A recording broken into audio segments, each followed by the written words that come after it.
Hello and welcome to this video in the series about each of the new constituencies. For this video we'll look at one of the new constituencies in the Eastern region. In this short video we will look at the details on the new constituency, how this new one is formed, the previous results, the 2019 results, current candidates, and make predictions with different levels of how bad of a day it might be for the Conservatives. Please comment below for anything you'd like to see and subscribe to our channel to see new updates that we'll do and discussion videos as the election gets closer.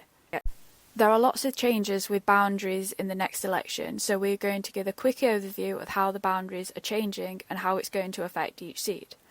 Only 65 seats, or 10% of the seats, are staying the same, so here we're going to compare how the new seat compares to the main one that is replacing. There are some huge changes, such as the City of Chester, which now has 2 seats, but some seats are being completely dissolved, with populations moved to neighbouring seats. So why are the boundaries changing? Every so often there are boundary changes to represent the current population movements. Some of them are based on land without any population, and some of them are just because of population, for example new housing estates. 2021 was the census year, which has helped inform these changes. The last major change in the boundaries was 2010. Now let's look at some of the details about the constituency.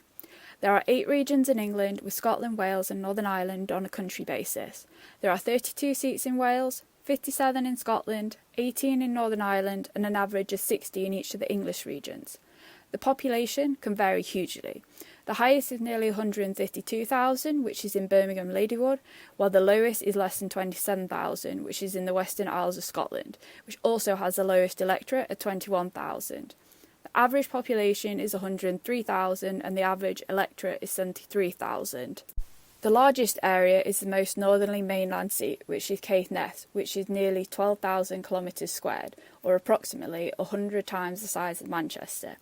The average is 380, while the smallest is only 6.8. The average percentage of the 16 to 49-year-olds is 41%, with the highest in Leeds Central and the lowest in North Norfolk, which also has the highest 65+. The average 65+ is 38%, with the minimum at 15%, which is in the area around Canary Wharf. Density averages nearly 1,400, with the highest in Bethnal Green and the lowest in Caithness. This constituency has a boundary change. This constituency is affected by a boundary change. Because of this, we now have populations from multiple old seats. These percentages are based on population, not land. When we're looking at the winner in 2019, it's a bit more relevant to the seats that are now made up from multiple old seats.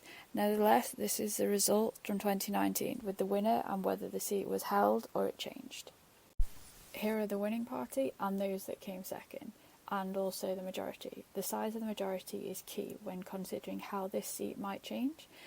Maybe not so much when there's a big Labour majority or Lib Dems, but for pretty much any Conservative seat, it's possibly not considered safe, bar a very extreme few.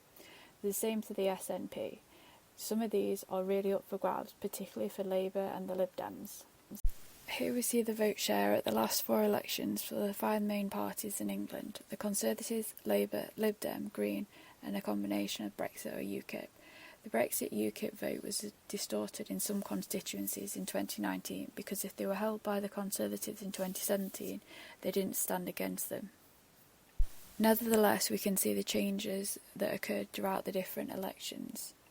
This is a list of candidates that are on the ballot paper for this constituency. This is now a finalised list as the deadline to register as a candidate has passed. With this forecast, we predict the seat to be changed. Thank you for watching this video. We hope you learned a lot about the new constituencies. Please subscribe to our YouTube channel, follow us on Instagram and Twitter.